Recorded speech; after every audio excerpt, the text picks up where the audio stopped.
everybody, it's me, Miss Tracy, and I am here with your Bible story for today. Today I decided to do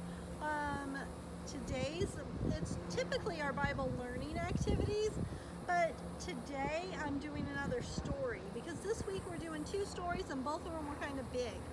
So I decided to do it outside here at our Gaga Ball pit. If you have not played Gaga Ball, boy, hopefully soon, whenever we don't have to social distance, we'll be able to come outside and play Gaga Ball again soon. It is a blast. It's kind of like dodgeball, except for without getting hurt. That's the way I like to think of it.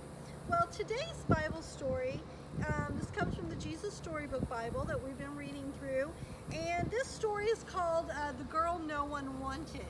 So this is a story about Jacob and Rachel and Leah.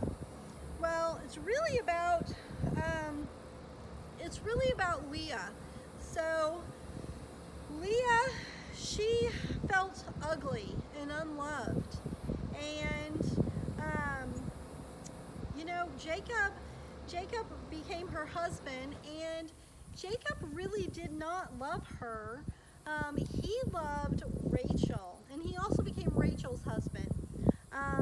He was in love with Rachel the first time he saw her. He saw her and he fell in love with her. And so whenever he had to marry Leah, you'll find out how that happened whenever you read the story. But, he married Leah, and he didn't love her. And she felt kind of ugly. And God didn't see her that way. God didn't see her as ugly. God's seen her as a princess. So if you like to think of I like to think of Disney princesses when I think of princesses, and they're just beautiful. And so that's how God saw her.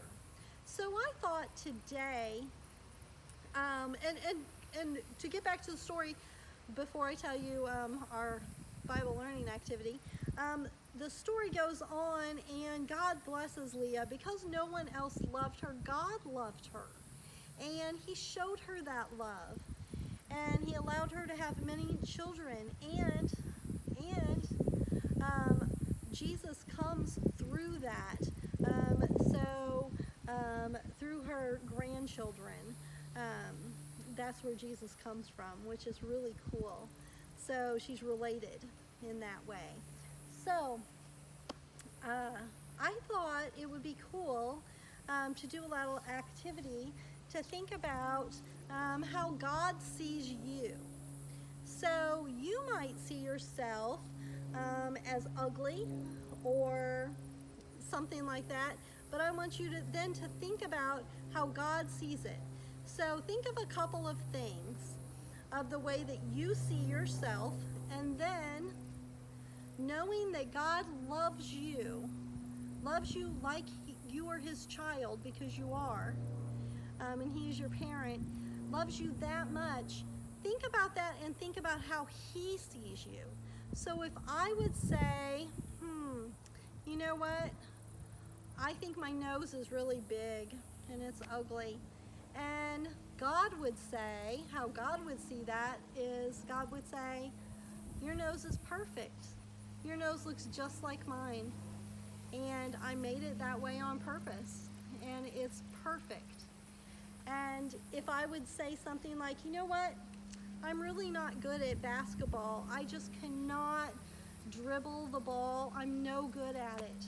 I just, I can shoot the ball and I can get it in the hoop, but playing basketball on a team, you gotta dribble the ball, and I just can't do that. I'm just not good at bouncing that ball and going around the court. So how would God respond to that? What would he say? Well, I believe that God would say, you know what, I didn't create you to play basketball. I didn't create you for that. I created you for something different and something special and something perfect just for you. I created you to do something that you are special with, especially able to do. So think about that. Think of a couple of things that you think about yourself that are negative, and then think about how God sees you and how God would respond to that, because it's the truth, because God does love you. And you know what? You can do that with your parents or grandparents. It'd be great. Parents and grandparents, would be great to do this with your grandchildren or your children. Just to say, what do you think about yourself? And typically when you ask someone what do they think about their self, they don't typically say, oh, I think I'm beautiful. They usually pick up something negative. But then let's turn that around and think of how God sees you. All right, so God shows us in the Bible, showed us through this story that he loves those. He loves everyone. And he loved Leah so much. He loved her so much that he allowed her to be the mother of a son who was going to have other children, who was going to have other children that were going to be related to Jesus, who was going to save the world. How beautiful is that? It's beautiful. Now, if you have little bitty kids and they may not be able to understand all of that and not be able to voice how they feel about themselves, they probably will say that they are beautiful, because they are, and they haven't been tainted with those horrible thoughts. So if you do have those children, then I would say help them by helping them to tell their mom or their dad or grandma and grandpa how God sees them, that God loves them. That's a great reminder. And you know what? This isn't just an activity for girls. This is for boys too, okay? Because boys need to know how God sees them, all right? God sees you more, sees that you are more than just a football player. Or God sees that you are more than just someone who doesn't have muscles or does have muscles. God sees you for someone more than I'm really good at video games. He sees you for more than that, because you are more than that. And you're very special to him, and he loves you.